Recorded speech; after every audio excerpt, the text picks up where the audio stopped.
Mains दे रहे हो ना आई बच्चे? एम बोध गया में। आई एम बोध गया, ये नया बना है क्या भैया कुछ? हाँ, नया ही बना है, 2015 में बना है। कैबिनेट का प्रस्ताव 2015 में, 2018 से बहुत बढ़िया। आया, काम किया है। कैमरा स्टेटिक रखिए, नहीं तो ब्लर हो रहा है बार बार, ठीक है? मेरी तरफ से तो कैमरा स्टेटिक ही है, हिल नहीं रहा है। अच्छा ठीक है, मैं खुद को अनपिन कर दे रहा हूँ, आपको दिखना ज़्यादा ज़रूरी है। एक ही सेकंड बस।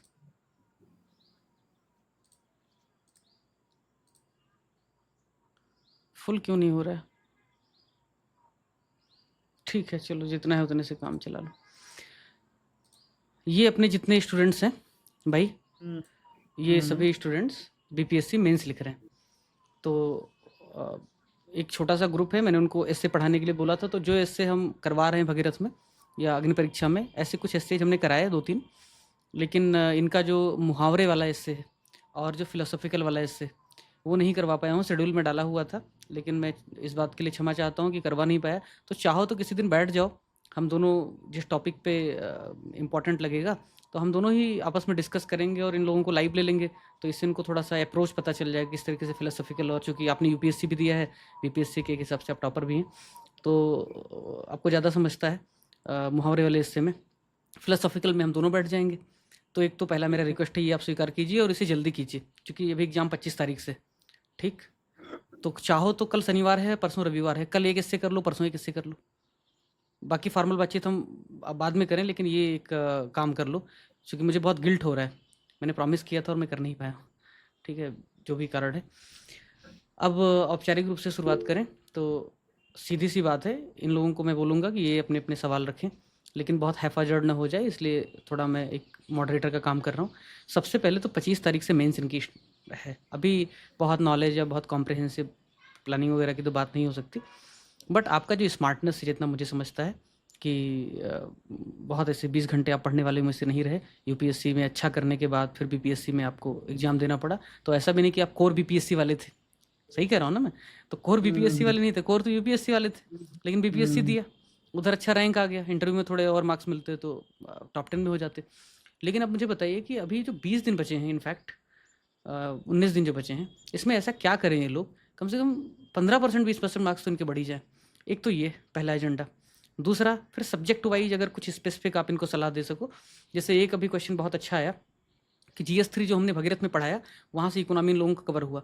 जीएस 2 में लोग कह रहे हैं कि पहले आईआर पढ़ा दो, तो आईआर पढ़ा दूंगा तो इनको वहाँ हेल्प मिल जाएगा, ठीक है? तो ऐसे फिर हम सब्जेक्ट वाइज थोड़ी सी बात कर लेंगे। पहले बताओ ये अगले 19 और 20 दिन करें क्या, ठीक है? जो बहुत प्रैक्टिकल हो, रेशनल हो और थोड़ा सा फायदेमंद हो। सबसे पहले मैत्रेय आयुष की तरफ से सबका स्वागत है। जितने लोग हैं इसमें सब मेंस दे रहे हैं बीपीएससी का? लगभग सभी। एक बार हैंड रेज करो भैया, कितने लोग दे रहे हो? 17 में, 16 में? 100 लोग हैं अपने ग्रुप में जो मेंस दे रहे हैं बीपीएससी ठीक का, है, तो ये उन्हीं में से ठीक मोस्टली होंगे या फिर ठीक है। चैनल पे होंगे। 100 लोग, 16-17 लोग ही हैं, तो मैं इतना बोलूँ, ऐसी बात कर दूंगा कि जो बाद में सुनेंगे ना, तो उनके लिए भी उतना ही लाभान्वित करने वाला होगा। मैं 3-4 बेसिक बात जो भी बताऊंगा, क्योंकि अब समय कम बचा है, तो नए तरीके से स्ट्रेटजी बनानी नहीं है। अब जो जो पढ़ रहे हैं उसी को ढंग से पढ़ना है। सबसे पहले मैं पेपर वाइज जाऊंगा। मैं एक बार बताता हूँ, देखिए ऑप्शनल में और हिंदी में किसी को प्रॉब्लम होगी नहीं, तो वो मैं अभी डिस्कस करता नहीं हूँ। ऑप्शनल में कुछ नहीं करना है। ऑप्शनल में 3-4 साल के 68 और 69 में ही ऑब्जेक्टिव पेपर लागू हुआ है, तो वही 2 साल के पेपर देख लेने हैं। इनका भी ऑप्शन होगा, वो आ जाएगा, कोई बहुत इशू बात नहीं है। हिंदी में आपको 3-4 साल के पेपर देख लेने हैं, वो एक बार देख लेने हैं रफली रफ, कोई इशू नहीं है। अब आते हैं जिनकी मार्किंग होती है। अब देखिए यहाँ पे क्या है ना, बीपीएससी में अगर मार्किंग का देखेंगे ना, तो वो ज्यादा कठिन हो जाता है। क्यों? क्योंकि यहाँ पूर्णांक कम है, यानी टोटल मार्क्स कम है, तो टोटल मार्क्स कम है, तो एक एक नंबर में बहुत फर्क पड़ जाता है। हम आते हैं पहले जीएस 1 में। जीएस 1 में सबसे पहले मैं बताता हूँ आपको क्या करना है। आप सब पढ़ चुके हैं, ऑलरेडी पढ़ चुके हैं। अब देखिए जो 3-4 साल में जो क्वेश्चन आए हुए हैं, उनको ढंग से कर लीजिए, क्योंकि 80% क्वेश्चन आपके वही रिपीट होने वाले हैं। दो चीज हम बता दें कि चाहे आप किसी भी एग्जाम को देंगे, सिविल सर्विसेज को, जिसमें से लिखना पड़ता है, साधारण प्रश्नों को असाधारण तरीके से लिखा जाएगा, तब अच्छे मार्क्स मिलेंगे। और असाधारण प्रश्नों को साधारण तरीके से भी लिख दो तो भी अच्छे मार्क्स मिलेंगे। क्योंकि यहाँ क्वेश्चन रिपीटेड रहते हैं, इसका मतलब वो साधारण प्रश्न हुए, सबको आसानी समझ में आएंगे, सबको पता है, सबने खूब कंटेंट पढ़ रखा है, तो अब उनको असाधारण तरीके से लिखा जाएगा। असाधारण तरीके से लिखने का तरीका सर ने बताया ही होगा कि कैसे लिखना है। जो पैटर्न आप यूपी पीसीएस में अपना रहे हैं, जो पैटर्न आप यूपीएससी में अपना रहे हैं, ठीक वही पैटर्न बीपीएससी में अपनाएंगे तो बहुत रिवार्ड मिलेगा आपको। कुछ भी डिफरेंट नहीं करना है, ये एग्जाम डिफरेंट नहीं है। और आपकी जानकारी के लिए बता दें कि मैंने इस एग्जाम के लिए 30-35 दिन ही पढ़े होंगे। उस 30-35 दिन में 20 दिन तो मैंने ऑप्शन ही पढ़ा होगा। तो कुछ डिफरेंट नहीं। क्यों ऐसा हुआ? क्योंकि मैं यूपीएससी का प्रॉपर प्रिपरेशन किया हुआ था और उसी चीज को मैं यहाँ फॉलो कर ली, तो वो इशू नहीं था। तो जो आप पढ़ रहे हैं उसी को पढ़ना है, जो आप पढ़ चुके हैं उसी को रिवाइज करना है। करना क्या है? जो क्वेश्चन रिपीटेड है उन क्वेश्चंस को फिर से पढ़ लेना है, 3-4 बार पढ़ लेना है, ताकि मान लीजिए अगर एग्जाम्पल के लिए ये क्वेश्चन लगभग तय है कि क्वेश्चन आएगा कि भारत में फिस्कल फेडरलिज्म की क्या स्थिति है, या संघवाद से जोड़ते हुए फिस्कल फेडरलिज्म एक पार्ट हो जाएगा। अब जब ये पता है कि आपको ये क्वेश्चन आएगा तो आप इसको ढंग से तैयार कीजिए ना। इसमें सारे पॉइंट्स होने चाहिए कि फिस्कल फेडरलिज्म है क्या, या फेडरलिज्म मान लिया जाता है, फेडरलिज्म है क्या, फेडरलिज्म के पार्ट क्या क्या है, फेडरलिज्म कॉन्स्टिट्यूशन से कहां डिराइव करता है, फेडरलिज्म के क्या प्रॉस एंड फेडरलिज्म के क्या कॉन्स है, और वे फॉरवर्ड क्या हो सकता है। अब आप जो है तो होलिस्टिक मैनर में इसको तैयार कर लीजिए और लगातार रिवाइज कर लीजिए। इसमें डेटा क्या लिखना है, इसमें ये क्या लिखना है, इसमें ये क्या लिखना है, ताकि हम आपको सोचना ना पड़े। तो आपका एक समय बचेगा, दूसरा परफेक्ट तरीके से उसको लिख पाएंगे। सेकंडली एक और मैं क्वेश्चन लेता हूँ कि जो ट्रम्प जो है तो नया टैरिफ बढ़ा रहे हैं, तो इससे वर्ल्ड में ट्रेड वार स्टार्ट हो रहा है। ये लगभग तय है, 90% ये क्वेश्चन आने वाला है। अब जब आपको पता है कि ये एग्जाम में आने वाला है, तो आप पढ़ लीजिए कि टैरिफ वार क्या है, क्या हुआ है, लेटेस्ट डेवलपमेंट क्या है, टैरिफ बढ़ाने से इंडिया के ऊपर क्या इम्पैक्ट आएगा, और इंडिया को इसको सुधारने के लिए क्या करना चाहिए, और क्या नई अपॉर्चुनिटी खुल रही है। तो ये तो सर आपको पढ़ाते होंगे करंट अफेयर्स में। इसी को आपको बस 3-4 बार 5 बार एकदम ढंग से रिवाइज करके चल जाना है। जैसे बिहार में बाढ़ के आने के क्या कारण है, ये क्वेश्चन आएगा। अब एक नई समस्या बिहार में उत्पन्न हो रही, सूखा, वो भी क्वेश्चन आएगा।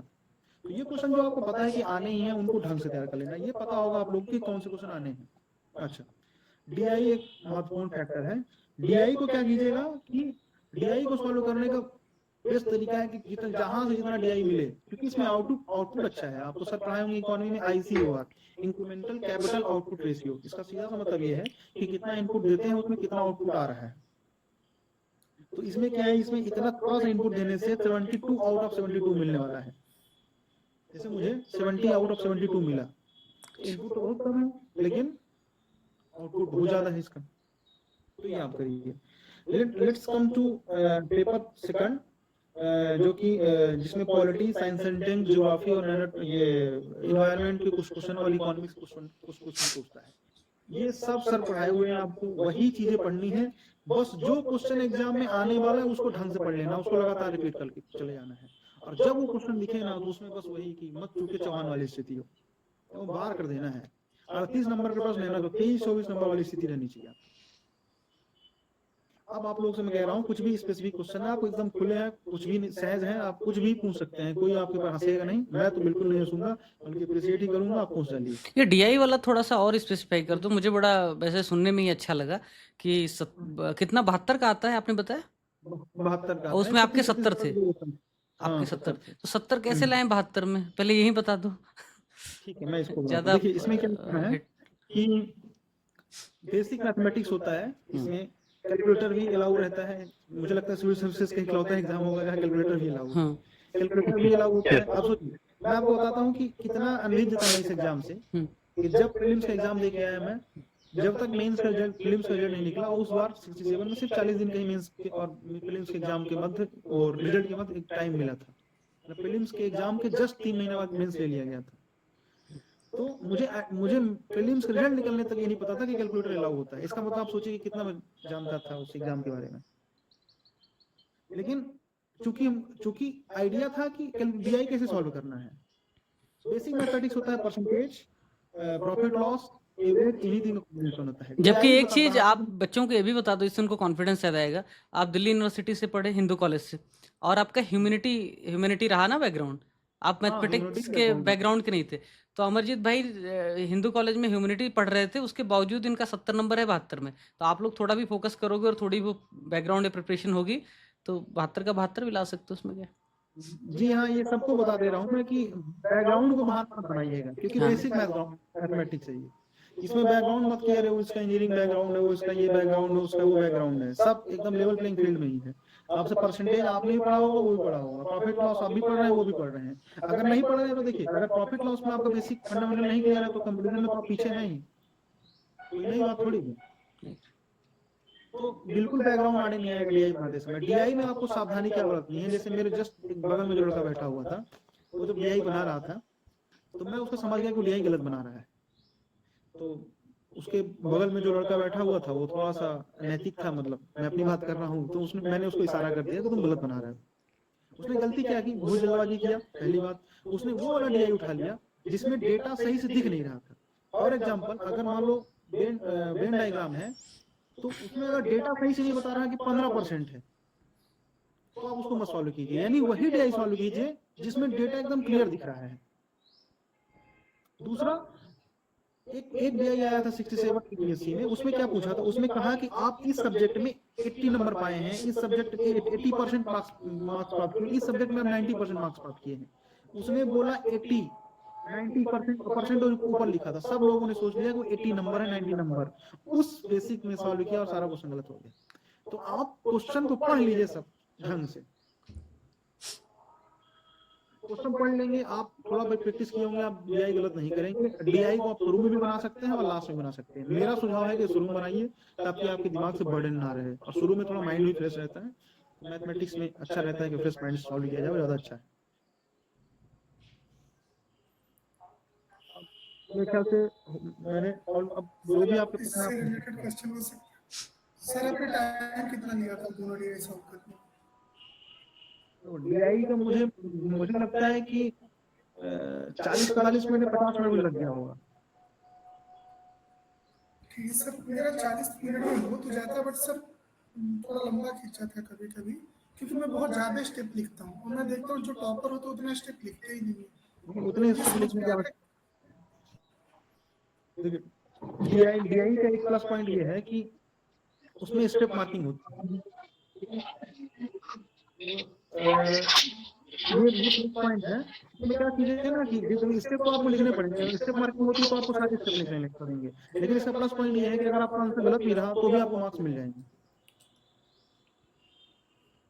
तो थोड़ा स्पीड बढ़ाइए और कोशिश कीजिए कि जल्दी कैलकुलेटर और थोड़ा फास्ट सॉल्व करने की कोशिश कीजिए। इसका यही है कि स्टेप तो आपको लिखने पड़ेंगे, ज्यादा स्टेप लिखने की जरूरत नहीं है। जैसे मान लीजिए 2+2 इधर है और उधर साइड लेफ्ट हैंड साइड में, और उधर है 2-2, तो आप इसको आप तुरंत सॉल्व कर लीजिए। उसको ना दिखाने लगे कि इधर 4 हो गया, इधर 0 हो गया, अब ये उसको मत दिखाने शुरू कर दीजिए। एक स्टेप आप खा सकते हैं। Hello sir, good evening. Sir good evening. Sir मेरा सवाल था कि जैसे 2 क्वेश्चन होते हैं डीआई में, चूज करने होते हैं, तो सर कैसे मतलब डिसाइड करते हैं कि कौन सा क्वेश्चन लेना है, क्योंकि दोनों हो जाते हैं लगभग, लेकिन फिर वो डिसाइड करने पर आता है कि कौन सा क्वेश्चन चूज करना है। तो उसमें सर अगर टाइम जी अंशु, क्या नाम है आपका? अंशुमान अंशुमान अंशुमान। अंशुमान, मैं यही ना बता रहा था आपको कि जिसमें डेटा क्लियर हो और जिसमें आप ज्यादा कंफर्ट हो। फॉर एग्जांपल, आप जो है तो पाई ग्राफ में ज्यादा कंफर्ट है तो आप पाई ग्राफ वाले लीजिए, आप वेन डायग्राम वाले में ज्यादा कंफर्ट है तो वेन डायग्राम में। तो ध्यान ये रखिएगा कि आप जो है तो जिसमें डेटा एकदम क्लियर दिख रहा है ये डेटा है, उसको सॉल्व कीजिएगा।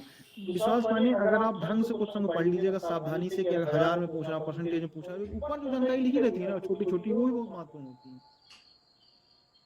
आदमी क्या जल्दी में, वो जल्दबाजी में उसको वो चीजें पढ़ना भूल जाता है, और फिर सॉल्व कीजिएगा स्ट्रेट माइंड से, आपके सारे के सारे प्रश्न दिख रहेंगे। जी सर, एस्टर से रिलेटेड पूछ सकते हैं क्या? एक एक करके पूछते हैं, एक टॉपिक पे सभी लोग उसी में पूछ लेंगे। फिर अभी डीआई पीसी का है तो पूछ नहीं पाएंगे। मैं समझ नहीं पा रहा हूँ, क्या बोल रही हैं? थोड़ा क्या? सा सर निबंध पे पूछ सकते हैं क्या, ऐसे पे? हाँ पूछो ना हाँ भाई। पूछो ना। सर ये पूछना था, जैसे कि लिख तो लेते हैं ऐसे पर कई बार होता है कि टॉपिक अलग अलग होते हैं, तो सर डिसाइड करना 4 में से कौन सा बेस्ट है, एक चीज सर ये। और दूसरा कि सर जो तीसरा पार्ट आता है ऐसे में, जो कहावतों पर होता है, उसको सर टैकल करने के लिए कुछ अच्छा बता दीजिए।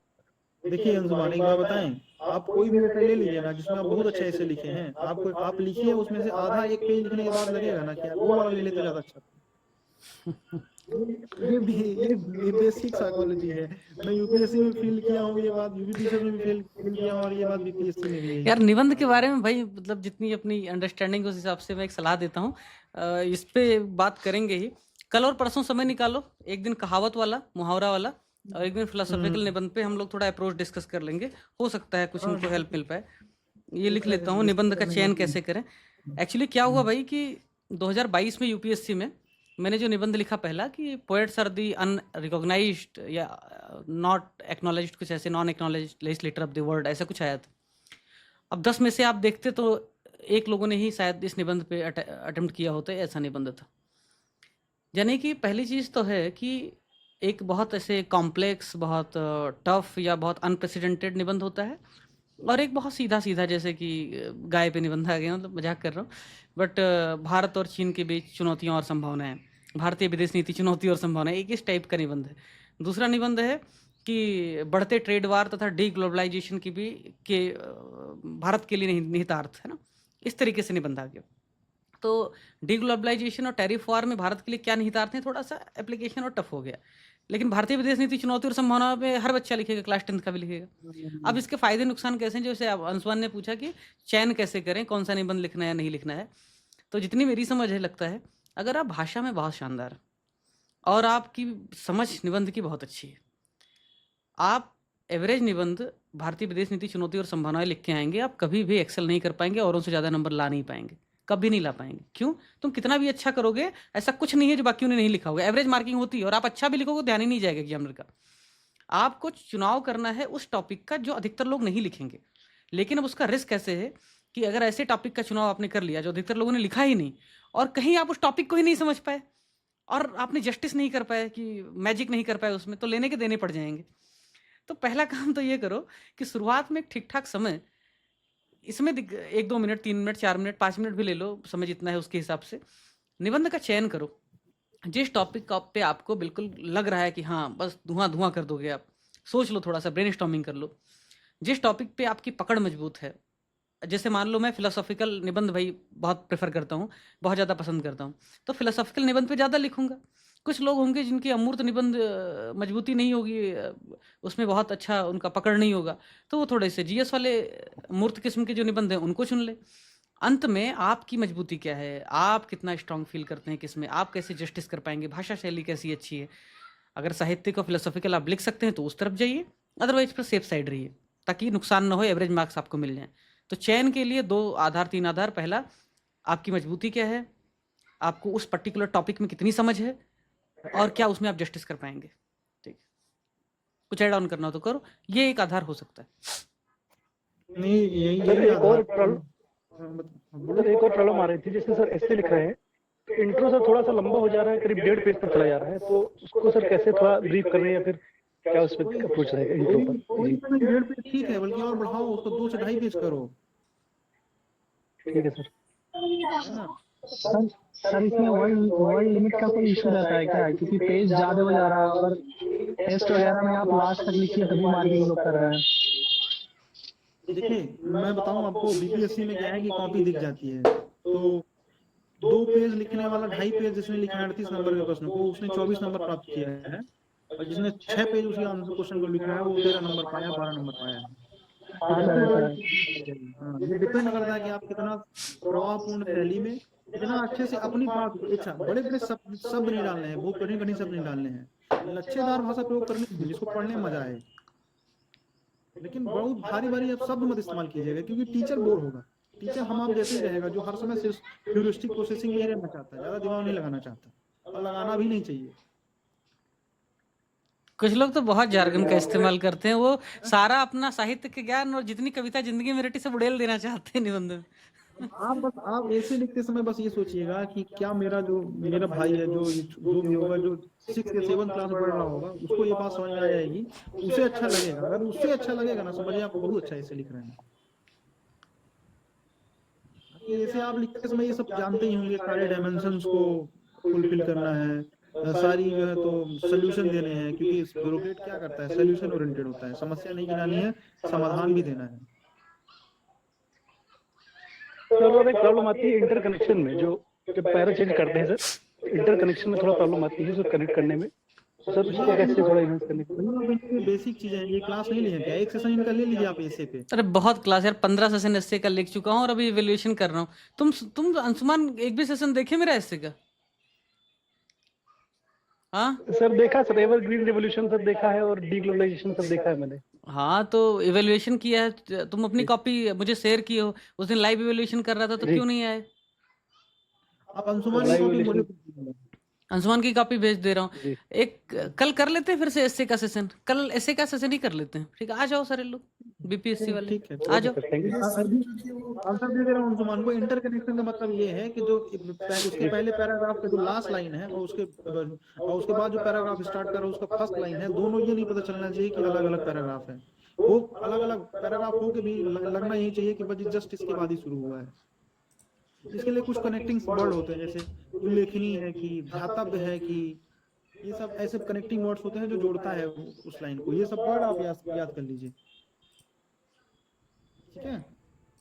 तो सर जो अंशुमान एक मिनट, बस एक ही मिनट। देखो अंशुमान की कॉपी में 10 सेकंड लूंगा, इसी बहाने बाकी लोगों को भी थोड़ा आइडिया आ जाएगा। पढ़े लिखे सर को मैंने फारसी भी क्या देखा था सर आपको कॉपी बहुत ही तगड़े का। क्या है ना कि इसी बहाने कल तो सेशन करेंगे ही। कल छुट्टी है भैया या फिर क्या ट्रेनिंग व्रेनिंग का क्या है शेड्यूल? कल कितने बजे फ्री हो जाएंगे आप? 5:30 के बाद कर लीजिएगा। ठीक है, कर लेते हैं कल इन लोगों का थोड़ा, जैसे 2 पैरा जहाँ पे। हाँ, अब देखो इन्होंने लिखा सिमिलर स्कोप फ्रॉम अफ्रीकन। थोड़ा सा इंट्रो, थोड़ा इंट्रो पर भी देख लेते अरे हैं, थोड़ा रुको भैया, मुझे idea इंटर मिलेगा। कनेक्शन पहले देख जी लेते हैं ना तुम्हारा, तुमने बोला जी तो। जी। Like of food shelter etc, एक तो बहुत छोटा पैरा नहीं हो गया भाई? आपको नहीं लग रहा 3-4 लाइन बहुत छोटा पैरा?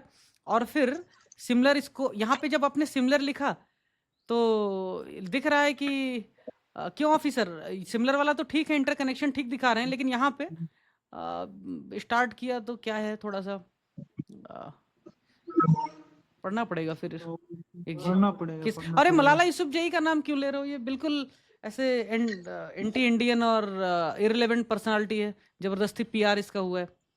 क्यों इसका एग्जांपल दे रहे हो? इससे बेहतर एग्जांपल तुम्हें नहीं मिलता क्या? अब पॉवर्टी में मलाला यूसुफजई आ कहाँ कुछ भी गई? मतलब घुसा दे रहे हो।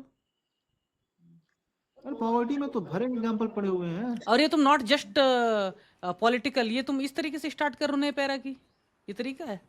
सिर्फ पॉलिटिकल नहीं, मतलब ये तरीका है स्टार्ट करने का किसी नए पैरा को? इसी में आपको ऐसे में बताया गया होगा कि बार बार उसी शब्द को इस्तेमाल नहीं करना है। इवन जीएस में भी उसी वर्ड का इस्तेमाल बार नहीं करना है। और एक एक बात है कि राइटिंग अच्छी रखिएगा, राइटिंग अच्छी रखने का फायदा इतना होता समय है। होता है, इतना कचरा राइटिंग लिख के रखे हो। पेन कौन सा यूज करते हो? उस पर भी एक है ना, पेन थोड़ा अच्छा यूज करो, B7 वगैरह। जी सर। सर 2 मिनट लेके मेरा भी एक बार ऐसे देखोगे सर। सूरज कल सेशन में इवेल्युएट कर लेंगे ना, देख लेंगे ना बीपीएससी की कॉपी। अभी एक बार ये सेशन हो जाए, बातचीत कर लो, जो बेसिक सवाल है। बोलो भैया, आप बोल रहे थे कुछ। एक और दूसरा क्वेश्चन था सर, जैसे आपने टाइम कितना डिसाइड किया था कि 38 नंबर वाले को कितने टाइम में लिखूंगा और वो 7-8 नंबर वाले को कितने टाइम में लिखूंगा? हाँ, ये अच्छा है। देखिए सूरज नाम है ना आपका? Yes sir. तो सूरज, ऐसा करना है कि 7-8 नंबर वाले मार्क्स के लिए आप 5-6 मिनट के आसपास रखना। ठीक है। 38 नंबर वाले 20-22 मिनट के आसपास रखना। वो डिपेंड करता है कि आपके पास कितना समय बच रहा है और कितना वेरी हो सकता है। मान लीजिए बात ही नहीं पूरी हो पा रही है तो आप फिर आधा मिनट 1 मिनट और ले सकते हैं, और कम भी ले सकते हैं, लेकिन इतना रखेंगे तो हो जाएगा आपका पेपर पूरा हो जाएगा। 38 और दोनों में पेजेस कितना भरे, मतलब अब जो नया पैटर्न पे है शायद पेजेस आपको मिलता ही है। अब मैंने फिर भी बोला आपको कि 2 पेज लिख के भी 24 नंबर पाया है बच्चा, और 6 पेज लिख के भी 12 नंबर पाया है। मेरा स्वयं कॉपी मेरे पास है, तो उसमें मैंने कोई क्वेश्चन बहुत ज्यादा लिखा हूँ उसमें नंबर नहीं मिला, लेकिन जिसमें कम लिखा हूँ 3-4 3.5 भाई अपनी कॉपी शेयर करो ना, आपको मिला है वो शेयर करो ना, कुछ अपने ग्रुप पे शेयर, चैनल पे मैं शेयर करो, कॉपी शेयर करूंगा। क्योंकि अच्छा लिखा है आपने, मैप पे बड़ा मस्त बनाया है ना? हाँ अच्छा सर। शेयर करो। ये तो थोड़ा अपनी कॉपी अगर तैयार हो जाएगा तो सर अभी शेयर कीजिए, लाइव भी शेयर कीजिए। है आपके पास अभी? नहीं, अभी तो मैं ग्रुप में पड़ी हुई है, मैं उसको भेज दूंगा। हाँ भेजना, मैं शेयर उसमें शेयर कर दिया जाएगा। हाँ। कल ऐसे के बाद सर वो भी दिखा दीजिएगा। और सर जैसे हिस्ट्री है बहुत ज्यादा वो हो चुकी है, मतलब एक ही चीज पूछता है, तो उसमें आपने थोड़ा सा एक्स्ट्रा नंबर के लिए क्या करें? 21-22 लोग हैं, सबके सामने बोल रहा हूँ, ज्यादा नहीं पढ़ना है। अभी आपने बोला बहुत ज्यादा हो गया, ज्यादा ही तो नहीं पढ़ना है, कम पढ़ना है। नहीं सर, मतलब जैसे संथाल रिवोल्ट है उसके आने का चांस रहता है बहुत ज्यादा, पर उसमें दूसरों से 2 नंबर ज्यादा लाने के लिए क्या कर सकते हैं? यही तो समझा रहा था मैं शुरू में कि साधारण प्रश्न हो गया, बार सबको पता है संथाल विद्रोह आने वाला है, तो आप कैसे उसको असाधारण तरीके से करेंगे? तो उसमें क्या करेंगे? मान लीजिए संथाल विद्रोह एग्जाम्पल के लिए सब कुछ, सबसे पहले इसका सब कुछ आपको पिन पॉइंट डाटा होना चाहिए। इससे क्या होगा, आपको 1 मिनट बचेगा, एक तो 1 मिनट बचा। दूसरा, आपको सब कुछ रखा हुआ है तो आप पहले इसका लिखिए कि संथाल विद्रोह क्या हुआ, कब हुआ, इसके नेता कौन थे। फिर पूछेगा कि मान लीजिए कारण क्या था, तो कारण लिखे उसके। फिर आप लिखिए कि इसमें क्या परिणाम क्या रहा इस विद्रोह का। साथ में आप राइट हैंड साइड में एक बॉक्स बना के आप मैप बना दीजिए कि संथाल विद्रोह यहाँ पे हुआ था। ठीक है, अगर संस्था को आता है तो ये लिखना है आपको। दूसरा, पेज भरना बहुत जरूरी है, कभी कभी पेज भरना भी जरूरी होता है। मेन क्या है ना कि अपने इसको भी समझाना है कि यार लिख आए हैं, पेज भर दिए हैं। करना क्या है कि आप मान लीजिए कारण है, तो कारण को आप पॉइंट फॉर्मेट दिखा सकते हैं। दूसरा, कारण को आप डायग्राम के माध्यम से दिखा सकते हैं। जिसमें भी आप सहज है उसमें से आप लिख सकते हैं। बेहतर ये होगा कि मान लीजिए कोई भी कारण दिया आपने, फॉर एग्जाम्पल आपने लिखा कि वहां लोगों की जमीन छीनी जा रही थी या उनका अधिग्रहण जो है तो स्वामित्व बदला जा रहा था, तो उसमें आप एग्जाम्पल दीजिए। या मान लीजिए कि और दूसरा पॉइंट परिणाम में आप दे रहे हैं कि इसका परिणाम क्या रहा, तो आप बताइए कि इतने % भूमि को स्वामित्व से रोका गया। यानी सिर्फ बात नहीं कह देनी है कि इसका परिणाम ये रहा कि जनजातियों की भूमि को हस्तांतरित करने से तत्कालीन प्रभाव में तो रोक दिया गया, संथाल परगना का गठन किया गया। तो जैसे संथाल परगना गठन किया गया, क्या है, ये फैक्ट हुआ, तो आप फैक्ट के माध्यम से अपनी बात प्रूफ कीजिए। और प्लस हर एक क्वेश्चन में, कोई भी क्वेश्चन आप लिखिए, चाहे उसमें पूछा हो ना पूछा हो, आपको निष्कर्ष देना ही देना है, और निष्कर्ष पॉजिटिव नोट में ही खत्म होना चाहिए। आपसे बोला गया कि आपको क्वेश्चन पूछा गया कि टैरिफ बढ़ा दिया गया अमेरिका ने इंडिया के सापेक्ष, तो आपको यही बताना है निष्कर्ष में कि टैरिफ बार से निकलने के लिए इंडिया एक नई रणनीति बना सकती है। इससे क्या होगा कि अब इंडिया को स्वयं के घर में जो है तो मेक इन इंडिया जैसे कार्यक्रम सफल हो सकते हैं, और ये इंडिया के लिए नई अपॉर्चुनिटी खड़ी कर रही है, जिससे इंडिया अल्टरनेटिव मार्केट भी देख सकता है। तो इंडिया का ट्रेड जो है डाइवर्सिफाई होगा। तो पॉजिटिव नोट्स में खत्म हुआ। तो आपने आइडिया दिया, दूसरा पॉजिटिव नोट्स में खत्म हुआ कि कोई बात नहीं, अगर तुम टैरिफ बढ़ा रहे हो तो हम और कोई इकोनॉमी देखेंगे। इंडिया कंजप्शन निकालनी है अपने पास खुद ही। हाँ बोलिए सर, एक क्वेश्चन है सर, आर्ट एंड कल्चर के क्वेश्चन में सर पूछ देता है क्रिटिकली एग्जामाइन। तो सर आर्ट एंड कल्चर में कैसे क्रिटिकली एग्जामिन करेंगे? शिवम, एक क्वेश्चन लेते हैं, पूछा गया कि क्या सर मैं सर क्वेश्चन है critically examine the salient features of modern art. अच्छा सर पूछा गया है 55th बीपीएससी। इसमें क्या करना है कि मॉडर्न आर्ट में जो है तो सारे उसकी विशेषता बता देनी है, जो आप मॉडर्न आर्ट में पढ़े हो। जैसे मॉडर्न आर्ट एक पेड क्वेश्चन है, बार आता है। क्रिटिकली एग्जामिन में आप लास्ट में बता सकते हैं कि कुछ ड्रॉबैक्स जो रहे हो, ड्रॉबैक्स जैसे फॉर एग्जांपल मॉडर्न आर्ट में क्या कमी हो सकती है कि समाज के सारे वर्गों को स्थान नहीं था, कला भी कुछ सीमित वर्गों तक थी, या है ना, ये आप पॉइंट बता सकते हैं। या आप बता सकते हैं मॉडर्न आर्ट में कि इसको जो है तो राजकीय संरक्षण उतना नहीं मिला, जिससे कारण और पुष्पित और पल्लवित हो पाए। जैसे गुप्तकालीन कला को बहुत राजकीय संरक्षण मिला, मौर्यकालीन कला को उतना नहीं मिला, और उसी कारण क्या है मौर्यकालीन कला जो है तो उस क्लासिक मानदंडों को नहीं गृहीत कर पाई जो गुप्तकालीन आर्ट में किया। ज्यादा कमियां नहीं निकालनी है। वो पूछ लिया ना, ठीक है, आप क्वेश्चन पूछ लिया, हालांकि पूछना नहीं चाहिए, लेकिन पूछ लिया तो आपको 2-3-4 पॉइंट दे के निकल जाना है। और वैसे भी क्रिटिकली एग्जामिन का मतलब ये थोड़े होता है कि आप किसी की आलोचना करें। क्रिटिक्स जो होते हैं वो आलोचक नहीं होते हैं। आलोचक क्रिटिक्स मतलब क्रिटिसाइज करना नहीं होता है। आप उसका तुलना करवा सकते हैं, या हो सकता है उससे बेहतर कोई चीज़ उसके साथ थोड़ा सा कंपैरिजन करवा दें, ये भी होता है। तो क्रिटिकली एग्जामिन में बड़ा ये, अरे भाई जब हम कॉपी इवेल्युएट करते हैं बच्चों का, उसमें जरा भी एग्जामिन लिख दूं, इवेल्युएट लिख दूं, तो उसमें नेगेटिव पॉइंट, मतलब वो नेगेटिव इफेक्ट पॉजिटिव इफेक्ट में आ जाता है। मैं बार बार कहता हूँ नेगेटिव शब्द इस्तेमाल नहीं करो, लिमिटेशन इस्तेमाल करो, चैलेंजेस इस्तेमाल करो। मतलब नेगेटिव क्या होता है जी, नेगेटिव से शब्द से बचो, है ना। तो ठीक है, सिविल सर्विस में इन सब चीजों से बचना है आपको। 1 मिनट, कि जैसे मान लीजिए कि आपको कोई भी चीज पूछी जाती है, क्रिटिकली एग्जामिन, इवेल्युएशन या एग्जामिन कुछ भी पूछा जाता है तो आपको उसमें पॉजिटिव ही रहना है। मोस्ट ऑफ द टाइम आपको पॉजिटिव ही रहना है। निगेटिव बताने वाले यार बहुत हैं। दूसरा एक चीज ध्यान रखना है, क्रिटिकल, इवेल्युएशन और सेंसोर में अंतर होता है। आपको निंदा नहीं करनी है किसी भी चीज की। ठीक है। सरकार ने वक्फ बिल लाया है तो आप किसी भी जाति, धर्म, संप्रदाय से हैं, आपको इस बिल को पॉजिटिव ही तरीके से प्रस्तुत करना है कि हाँ ये सही अमेंडमेंट था। और मान लीजिए उसमें पूछा कि इसका ड्रॉबैक क्या था, तो इररिस्पेक्टिव ऑफ योर रिलीजन आपको ड्रॉबैक भी बहुत ईमानदारी से बताना है। और मैक्रो ड्रॉबैक, ऐसे घुस घुस करके सूक्ष्मदर्शी लेके ऐसा नहीं कि सरकार ने इसमें माइनॉरिटी की कंसर्न को ध्यान में रखा है। इसमें लिखो ओवरऑल कंसेंसस अगर और बेहतर बन सकता था तो अच्छा होता, या लिखो उसमें कि जो अपीलेट बॉडी है या जो इसमें कलेक्टर को जो शक्तियां दी गई हैं उसके लिए ट्रांसपेरेंसी थोड़ी सी और हो सकती थी, है ना, या उसका किस तरह से एग्जीक्यूशन होगा इसको इंश्योर किया जाए तो बहुत अच्छा ये एक्ट बनेगा।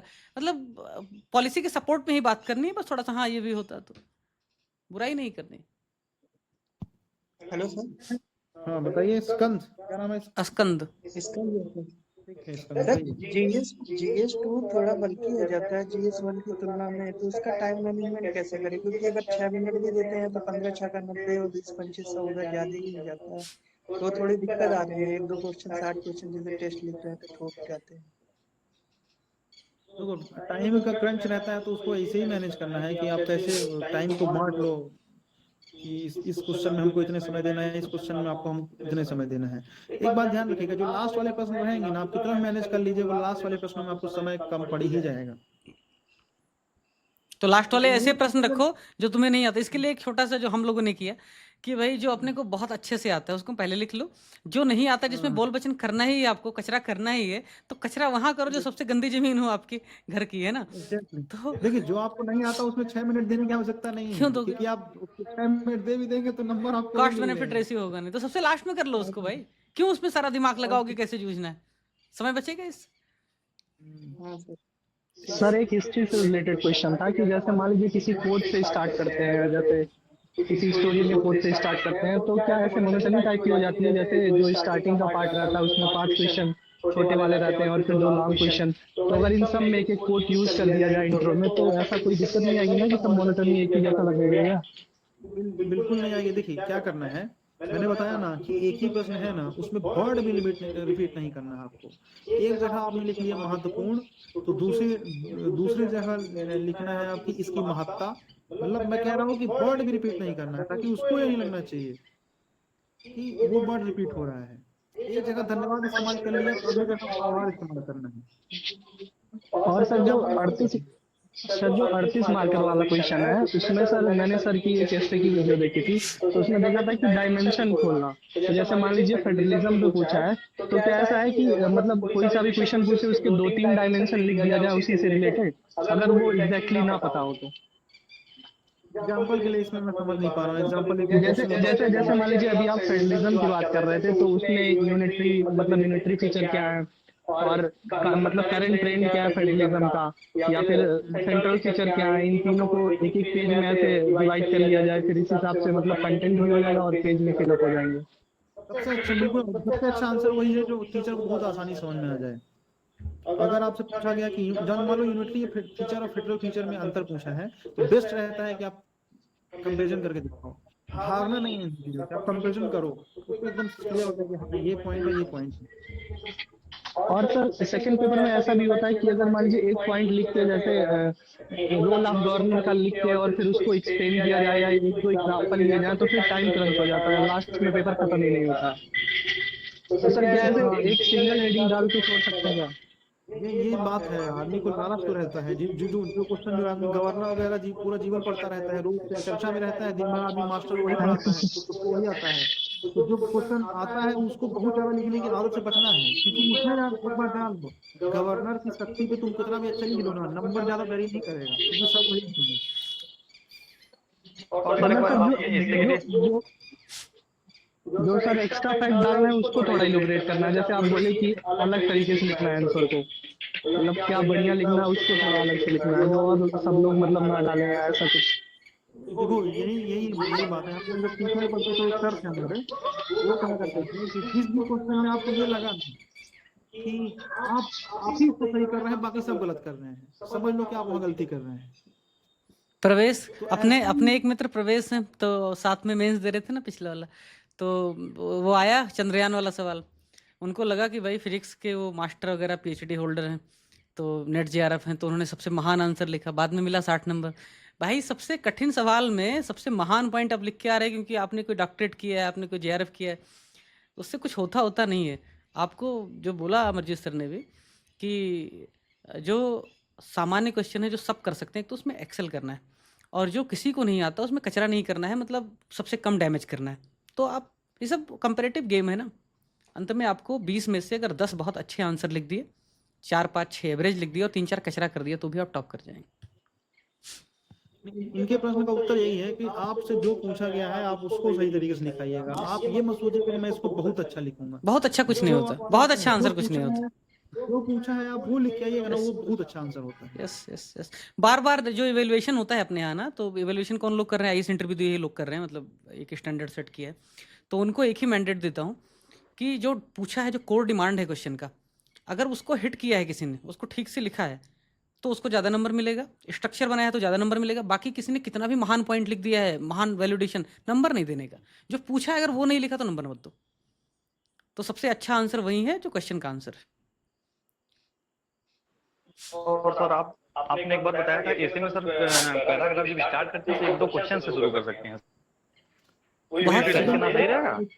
ऐसे हम कल ले लेंगे, ऐसे कल ऐसे में कल भाई कल बैठ लेते जाते हैं हैं। सही जल्दी समझ में, लीजिएगा। एक मजा आएगा, इससे क्रेविंग आती है, तो कल बैठ ही नहीं सर जाते ऐसा ही हैं। जैसे सर पूछ रहे फिजिकल फिटनेस पे ऐसे आ गया मान लीजिए, तो लिख सकते हैं why physical fitness is necessary, फिर ऐसे लिखें उसके नीचे। अगर आप ऐसा आपने कौतूहल, बताया था एक बार। शिवम इसका आंसर ऐसे है कि अगर कौतूहल पैदा कर सकते हो आप पढ़ने वाले के दिमाग में, वो प्रश्न शैली, प्रश्नवाचक शैली से कर सकते हो, या वो किसी एनेक्डोट से, कहानी से, कविता से, या अपनी बहुत ही मधुर और बहुत क्या कहेंगे प्रवाहमयी भाषा से कर सकते हो, उसके थोड़ी साफ सुथरी भाषा है ना, जो गुदगुदाने वाली हो, वैसा कुछ कर सकते हो। अंत में Yes, उसको sir. पढ़वाना है। मैसे पढ़ने के Yes, बाद sir. सबसे अच्छा ऐसे क्या होता है, मेरे सभी ऐसे आपने पढ़े थे अमरजीत भाई, है ना, अंत में जब आप बिल्कुल लगे अच्छा, मतलब एक आपका जो अनुभव हो ना वो थोड़ा बेहतर हो जाए कि कुछ तो पढ़ा है अच्छा, आपको बहुत नंबर मिलेगा। Yes, sir. नहीं तो फिर वो सर मेरा एक क्वेश्चन है सर। बोलो बोलो, यू कैन आस्क। सर जैसे कोई क्वेश्चन लिख रहे हैं सर, जैसे उसमें 6 7 पॉइंट लिख रहे हैं या 5 पॉइंट लिख रहे हैं, तो सर सभी में अगर एग्जांपल और डाटा पुट कर रहे हैं तो सर उसमें टाइम का इशू हो जाता है। सर मैं ट्राई करके देख लिया सर, नहीं हो पाता है, फिर एक दो क्वेश्चन छूटने लगते हैं। तो सर इस स्थिति में मतलब जैसे 5 6 पॉइंट लिख रहे हैं तो सर कितने को मैं डाटा और फैक्ट के साथ जस्टिफाई करूँ और कितने को केवल पॉइंट लिख के छोड़ दूँ सर? 7 पॉइंट है, 7 पॉइंट है, अगर नहीं लिख पा रहे हैं, देखिए लिखने का प्रयास करें, नहीं लिख पा रहे हैं तो 4 ही पॉइंट में डेटा दीजिए जो बहुत इंपॉर्टेंट है। और ऐसा नहीं होगा कि 7 पॉइंट लिखेंगे आप, आपके पास 7 में डेटा रहेगा, ऐसा होता भी नहीं है। जिसमें डेटा अच्छा है उसमें लिखो। यस, तो ऐसा कुछ टॉपिक्स में हो सकता है, लेकिन सारे टॉपिक्स में आपके पास डेटा नहीं हो सकते हर पॉइंट में। बट साथ में 3 4 पॉइंट तो लिखो ही, 3 4 पॉइंट में आप लिख सकते हैं, सब्सटेंशिएट कर सकते हैं। हाँ, इतना लिख सकते हैं। और सर थोड़ा सा बिहार स्पेसिफिक वाले में भी सर थोड़ा सा डिस्कस कर दीजिए, जैसे कि कुछ बिहार से संबंधित योजना जो है सर, क्योंकि सर हम लोग यूपीपीएससी की ही मेन फोकस तैयारी कर रहे थे, जैसे आप कर रहे थे यूपीएससी की, तो सर जैसे लास्ट के 20 दिन आप बोले कि मैं बिहार फोकस्ड हो गया सर, तो उसमें जो बिहार स्पेसिफिक क्वेश्चन आते हैं या फिर जिसको बिहार के कंटेक्स्ट को ध्यान में रखकर लिखना होता है सर, उसके लिए सर आपने क्या किया था और हम लोगों के लिए क्या सही रहेगा जो 20 दिन में हम लोग कर लें? देखिए नीरज, आप सबको बता रहा हूँ, आपको हर एक आंसर इवन ऐसे भी बिहार स्पेसिफिक होकर ही लिखना है। कर्नाटका पब्लिक सर्विस कमीशन नहीं देने आए हैं ना, आप यूनियन पब्लिक सर्विस कमीशन देना है आपको। हर एक क्वेश्चन बिहार स्पेसिफिक, इवन मुहावरा और कहावत भी पूछता है ना, उसमें भी बिहार से रिलेट करके आपको लिखना है। गवर्नर भी पूछ रहा है ना, तो आप बिहार से लेकर वहां के एग्जाम्पल्स देंगे आप, तो बिहार स्पेसिफिक ही होना है ये आपको हर एक क्वेश्चन में। अब बात रही सर अगर क्वेश्चन में नहीं पूछा है तब भी सर मेंशन नहीं है क्वेश्चन में तब भी? नहीं पूछा तो भी आप लिखिए। सर इसको कैसे रिलेट करें सर, कहाँ से करें सर, ये बता दीजिए। जैसे इन्फॉर्मेशन ये कहाँ से लेते हैं बिहार स्पेसिफिक? वही मैं बताने जा रहा हूँ कि आपको क्या करना है कि जैसे आपका हिस्ट्री और ये वाला पोर्शन तो आपका हो ही जा रहा है। एक पुस्तक है केबीसी नैनो आती है मेंस की, उसमें से क्या करना है आपको, जैसे आप इसके लिए क्या करिए, बेस्ट अभी टाइम है, आप क्या कीजिए, हेल्थ में लिखिए, हेल्थ में क्या कीजिए, नेट में डालिए हेल्थ से रिलेटेड 1-2 डेटा, ज्यादा नहीं, 1 या 2 डेटा, 1-2 डेटा और 4-5 स्कीम बस। फिर आप डालिए वुमेन, डालिए 1-2 डेटा 4-5 स्कीम, आप चाइल्ड डालिए 1-2 डेटा 4-5 स्कीम, आप एग्रीकल्चर डालिए 1-2 डेटा 4-5 स्कीम। मुश्किल से 3-4 घंटे लगेगा, आपको बिहार स्पेसिफिक तैयार हो जाएगा, और वो स्कीम्स डालनी ही है। फॉर एग्जाम्पल जब मैं दे रहा था मेंस को आया था, तो बिहार के हेल्थ में क्या कर सकते हैं, बिहार के हेल्थ के लिए क्या करना है कि आपको बिहार में जो कमियां जो आप बताएंगे, यूपीएससी में पूछा जाएगा कि भारत में स्वास्थ्य की क्या कमी है, वही लिखेंगे, पॉइंट वही है, सब समस्या वही है, बस आपको बिहार से लिंक करना है। तो आपको बताना है कि मान लीजिए डॉक्टर और पेरेंट, वो पेशेंट का रेशियो इंडिया में कुछ और होगा, बिहार में याद कर लीजिए कि वहाँ कितना है। स्कीम्स आपको बिहार स्पेसिफिक 4-5 स्कीम लिखनी है, और जो स्कीम सेंट्रल गवर्नमेंट की हो, सेंट्रल गवर्नमेंट की है, अल्टीमेटली इम्प्लीमेंट तो राज्य में हो रही है ना, तो आपको वो सारी स्कीम्स लिखनी है। एग्रीकल्चर की कोई भी स्कीम है तो केंद्र सरकार की भले स्कीम है, वो है तो राज्य सरकार में इम्प्लीमेंट हो रही है, तो वो स्कीम्स ही आपको लिखनी है, वो सारी स्कीम्स लिखनी है। तो हर एक टॉपिक में मुश्किल से 20 टॉपिक होंगे, आप उन टॉपिक्स में 2-3 डेटा और 4-5 स्कीम लिख लेंगे, आपको बिहार स्पेसिफिक तैयारी हो जाएगी। और मैं बार बार बोल रहा हूँ, ज्यादा नहीं पढ़ना है। आप पता चला कि आप बिहार के स्वास्थ्य पे पूरा पढ़ना शुरू कर दिए, थीसिस।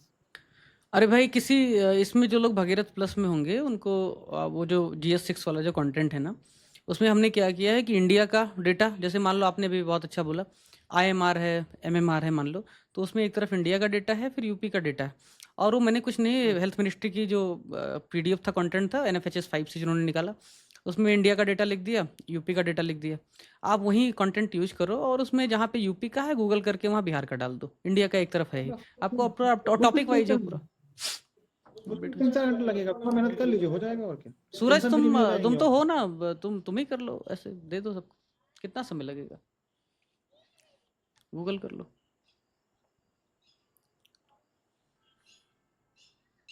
हाँ सौरभ कुछ कह रहे हो, बहुत देर से तुम देख रहा हूँ हैंड रेज की।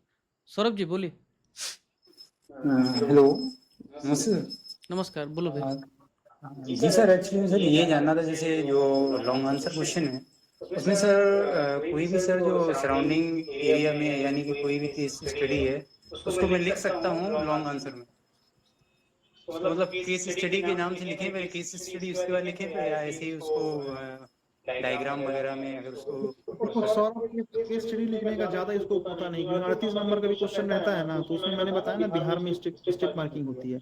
38 नंबर के क्वेश्चन में 3-4 पार्ट होंगे, जी ठीक है ना, वो 3-4 पार्ट को आपको टच करना। 3-4 पार्ट आपको पता है, वो ऐसे वैसे करते हैं कि पहला पार्ट 10 नंबर, दूसरा पार्ट 7 नंबर को बटे होते हैं, आपको एक पार्ट बटा हुआ है। तो केस स्टडी लिखने का क्वेश्चन में स्कोप बहुत कम रहता है, केस स्टडी इसी के लिए बचा के रखिए, आप वहाँ लिखिए।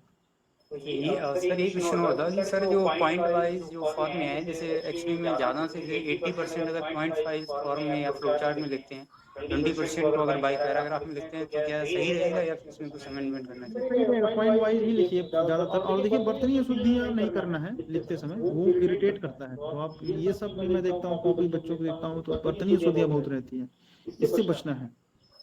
कॉपी में अगर बर्तनीय शुद्धियां नहीं है ना, अगर मे में जो है तो बिंदी लगाया हुआ है या है लिखा हुआ उसमें बिंदी लगाया हुआ ना, तो टीचर का दिल भी खुश हो जाता है कि अब्बा हिंदी लिखना इसको आता है। या इंग्लिश में भी आप जब भी लिखें, आप स्पेलिंग एरर नहीं करेंगे, उसमें फुल स्टॉप कॉमा जब भी लगाना सही लिखेंगे, तो टीचर खुश होता है उन सब चीजों से, वो रिवार्ड देता है।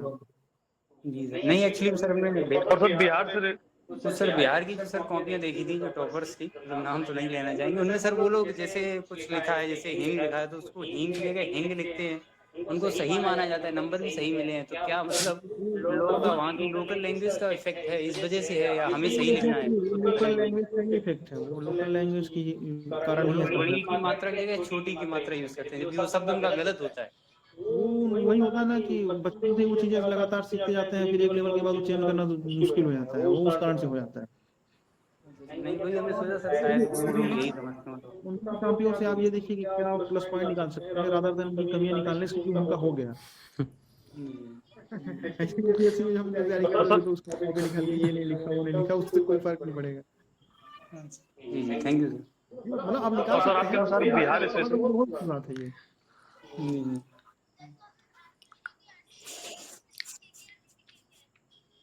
और कोई मित्र? सर एक थोड़ा सा out of the box question है सर। 69 बीपीएससी में सर 422 पोस्ट थे, 452 के लगभग कट ऑफ गई थी रिटेन की। इस बार 2000 पोस्ट है, क्या लगता है सर? सूरज, इसमें फोकस ना करके बल्कि एग्जाम पे फोकस करो, ज्यादा अच्छा रहेगा। वो कट ऑफ में क्या है, तुम यार टॉप 10 वाले स्टूडेंट हो, तो परेशान हो रहे हो। सूरज तुम्हारा हो रहा है भाई, अच्छे स्टूडेंट और कट ऑफ, तुम मुझे जानते हो, आज तक कट ऑफ प्रेडिक्शन कभी किया नहीं आज तक। कट ऑफ तुम्हारे लिए नहीं है भाई, तुम बकवास 500 प्लस हो, क्या टेंशन ले रहे हो? बकवास बात। और मेहनत के अनुसार ऐसे और आपको सर बिहार स्कूल तो दो चार ऐसे टॉपिक्स बता दीजिए जो एकदम आप अधिकार है वो करके नहीं जाने हो। वो हिस्ट्री में आप लोग पढ़े होंगे, जैसे मौर्य वाला हो गया, संथाल विद्रोह हो गया, मुंडा विद्रोह हो गया, वो आप पढ़े हैं। उग्रवाद हो गया, राष्ट्रवाद हो गया, ये सब आता ही आता है, वो सब आपको आइडिया होगा ही। ये एक दो बुकलेट है, मेरा एक दोस्त है नीतीश पाठक, में उसकी बुकलेट शेयर कर किया हुआ है। लेकिन आप लोग जो पढ़ चुके हैं ना, आप नया मत पढ़िए, जो पढ़े हैं उसी रिवाइज कीजिए ढंग से। ठीक है सर, ठीक। और ज्यादा लिखने में भी मेहनत मत वेस्ट कीजिए, मैं भी बता दूं आपको साफ साफ, ज्यादा लिखना भी अच्छी बात नहीं होती है। अब जो लिखे हुए हैं ना, टेट सीरीज का ऐसा फ्रॉड है भाई इस दुनिया में, मतलब बहुत बड़ा फ्रॉड है। मतलब हर कोई दिन भर घिसता रहता है, उसको कुछ आता नहीं, जाता नहीं, कभी इम्प्रूव करता नहीं। जिन लोगों का ऐसे कचरा है ना, वो 100 ऐसे लिख चुके होंगे। मतलब समझ में नहीं आता स्टूडेंट्स का क्या है, फोमो फोमो फोमो। सर और जल्दी में सर जो छोटे वाले क्वेश्चन होते हैं उसमें फ्लो चार्ट वगैरह बन नहीं पाता सर। मैं जब जल्दी लिखता हूँ, मेरी थोड़ी राइटिंग स्लो है, तो मैं पॉइंट वाइज से डाल के खत्म करता हूँ, किसी तरह जान बचाता हूँ, नहीं हो पाता सर। क्योंकि एक बात ध्यान रखना है आपको, अपना भी बांध के रख लो, आपको पेपर पूरा लिख के आना है, और जो पूछा वो लिख के आना है। हटाओ ना फ्लो चार्ट, कुछ भी नंबर आपको पूरा मिलेगा। मैं कॉपी भेजूंगा आपको, कुछ फ्लो चार्ट आर्गुमेंट पे फोकस करो, हर जगह काहे को फ्लो चार्ट बनाना है भाई। नहीं सर, हाँ सर, डिमांड में पूरा कर देता हूँ सर, बट हो नहीं पाता। हर जगह फ्लो चार्ट बना भी नहीं सकते, बनाना भी नहीं होता। सर एक और क्वेश्चन सर, हिंदी सर ऐसे के लिए हिंदी और इंग्लिश दोनों लैंग्वेज में कुछ वहाँ सर जैसे यूपी पीसीएस में या इसमें जो आपको मीडियम को आपको पहले ही डालना पड़ेगा। वहाँ ऐसा नहीं है कि आप वहाँ लैंग्वेज तय करेंगे, पहले ही आपको देना पड़ेगा किस भाषा में आप लिखने वाले हैं। नहीं ये बात नहीं सर, जैसे सर जैसे हिंदी में लिखे इंग्लिश में लिखे तो सर कुछ नंबर का फर्क पड़ता है क्या हिंदी में लिखने में, जैसे यूपी पीसीएस में? ऐसे ऐसी चीज है ना जो अपनी ही भाषा में लिखा जाता है, तो हिंदी में लिखने का ऐसे प्लस पॉइंट हर जगह, इवन यूपीएससी में, बाकी भाषा बाकी सब्जेक्ट्स में आपके साथ अन्याय होता है, ठीक ठाक सब बोल रहा हूँ कि अन्याय होता है, लेकिन ये है कि ऐसे में आपके साथ न्याय हो जाता है, क्योंकि भाषा में कमांड चाहिए इसके लिए। ठीक है सर, ठीक है। भाषा में अपनी भाषा में आदमी फ्लो में आ पाता है। सर आपका ऑप्शनल क्या था? मेरा ऑप्शनल हिंदी लिटरेचर था सूरज। अच्छा, मेरा ज्योग्राफी है सर, तो कोई दिक्कत नहीं, 40% आपको 40% मार्क्स चाहिए, वो पा जाओगे, कोई बहुत सर नेगेटिव मार्किंग नहीं होती ना सर? नहीं, नेगेटिव मार्किंग नहीं। हाँ सर, 25 नंबर तो ऐसे ही आ जाएंगे। उसकी टेंशन मत लो, इन पे 3 पेपरों में और ढंग से करके आओ, मेरी शुभकामनाएं। और किसी का कोई प्रश्न?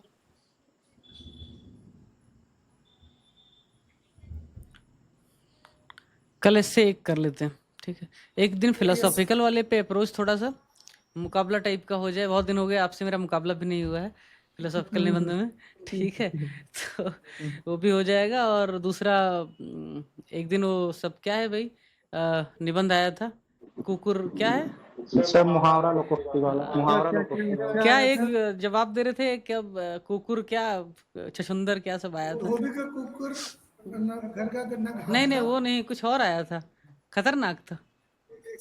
बता रहा हूँ सर, एक मिनट। ना उस टाइप का कुछ देखेंगे कैसे हम मुहावरे, चूंकि जो बिहार के नहीं है एग्जैक्टली। आगू नाथ ना पीछे पगा, ये तो बहुत आसान था। ना पीछे पगा। आसान ही रहता है। नहीं कुछ था, कुछ तो लोढ़ा ना हाथी हुई, सर, क्या होता है? सर मूस मोटाई है, लोढ़ा हुई है, ना हाथी ना घोड़ा हुई। मूस मोटाई है, लोढ़ा हुई है, ना हाथी ना घोड़ा हुई है। अब क्या है ना, अर्थ तो सबको पता है, लेकिन एग्जैक्टली स्टार्ट कहाँ से करनी है, अप्रोच क्या हो सकता है इनका। अपने को हम पढ़ाएंगे तो है ना, इससे भी पढ़ाने का समय कहाँ चला गया, उसके लिए तो उम्र चाहिए। अभी अपने को सिर्फ अप्रोच डिस्कस करना है, तो फिलोसॉफिकल पे थोड़ा सा इन लोगों को एक अप्रोच कल हो जाए। एक कोई फिलोसॉफिकल इससे बीपीएससी का है, पीवाईक्यू पकड़ेंगे, उस पर हम दोनों ब्रेनस्टॉर्म करके इनको दिखाएंगे कि भाई किस तरह से इसको किया जा सकता है। यूट्यूब पे डाल देंगे, कुछ और लोगों का मदद हो जाएगा। और ऐसे ही जो मुहावरे वाले हैं तो हम अभी कॉल पे बात कर लेंगे कौन कौन से टॉपिक पे डिस्कस कर लेना है, उस पे एक परसों कर देंगे। तो मुझे लग रहा है दोनों, मुझे पर्सनल मेरा गिल्ट खत्म हो जाएगा और इनको थोड़ा फायदा हो जाएगा। ठीक है, ठीक है, कुछ और हो तो पूछ लो, नहीं तो फिर बाकी तो विजयी भव। सर मुहावरे वाले जैसे में सर उनको एक्सप्लेन करना है सर, जैसे यही था मूस मुठैया लोढ़ा हुई है, तो सर इसको एक्सप्लेन करना है कि डायरेक्ट लिखते जाना है? मतलब इसका अर्थ सर जैसे डायरेक्ट समझाना है नीरज, तो पहले आप ये तो बताओगे ही ना कि हाँ मैं इसका मतलब समझ गया हूँ।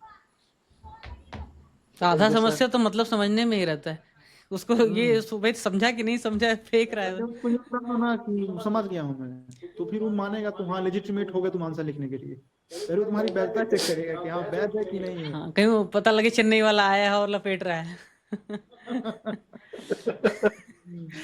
सर आपका क्वेश्चन छूटा था सर मैं इसमें। नहीं हमारे क्वेश्चन नहीं छूटते हैं, कभी नहीं छूटते हैं, वो समस्या नहीं रहती कभी। आखिरी में ऐसा हुआ था कि कुछ क्वेश्चन के लिए बहुत ही गंदा ही बचा। वो होगा ही, लेकिन ये है कि आपको छोड़ना नहीं है। 2-3-4 चीज मैं बता रहा हूँ, लास्ट में समाप्त कर रहा हूँ, जरूरी है। पहली बात, पहले इसी शुरू करता हूँ, क्वेश्चन नहीं छोड़ना है, पूरा लिख के आना है। दूसरा, जो अभी तक पढ़े हुए हैं उसी को पढ़ना है, और कम पढ़ना है, कम लिखना है, रिवाइज ज्यादा करना है। तीसरी बात, बिहार स्पेसिफिक होके ही लिखना है। आपको कुछ ना भी पता हो ना तो भी लिखना है कि बिहार के संदर्भ में लिखा जाए तो in the context of Bihar कुछ भी लिख दो बस, लेकिन ऐसी बात कर दो उसको ये लगेगा ठीक है। ठीक है।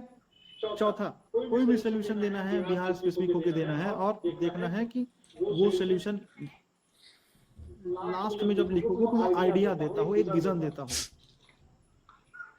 पांचवी बात, ऐसे में आपको सहज और प्रवाहमयी भाषा के साथ जो एकदम सटीक लिखा जा सकता है वो लिखिए। ज्यादा संस्कृत में शब्दावली यानी ज्यादा कठिन शब्दों का प्रयोग करने से बचना है।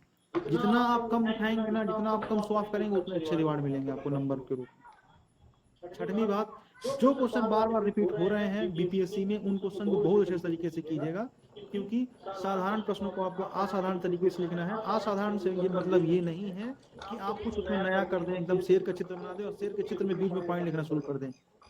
आपको अपनी बात एक सटीक तरीके से जो पूछा वो लिख देना है, और उससे क्या होगा, आपका समय भी बचेगा और उस प्रश्न की डिमांड भी पूरी हो जाएगी। जो कुछ सातवीं बात, जो क्वेश्चन आपको बहुत ज्यादा आता है उसमें ये नहीं कि उसमें सारा समय दे दें, उतना ही समय देना है, क्योंकि उसमें बहुत ज्यादा मार्क्स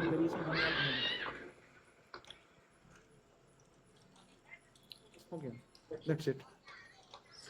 ठीक है, करो मेहनत भाई, अच्छे से करो, कुछ लगे तो मैसेज करो। सूरज तुम टॉपर बनने वाले हो, तुम इतना क्यों इतना परेशान हो रहे हो भाई? हाँ नहीं सर, पिछले साल दिया था मैं भी, मेरे सर के साथ ही उसी समय मेरे दोनों पेपर में बहुत सारे क्वेश्चन छूटे थे। मेरी तैयारी साल बदल गया, अब 1962 का भारत थोड़ी है, 2025 का भारत। अब मेरी शुभकामनाएं सूरज, है ना? यस, चलो भैया, विजयी भवा। कल परसों हम ये प्रयास करेंगे कि फिलोसॉफिकल और मूस मुटैया लोढ़ा हुई टाइप पे भी थोड़ी बात कर लेते हैं। ठीक है, और शुभ रात्रि।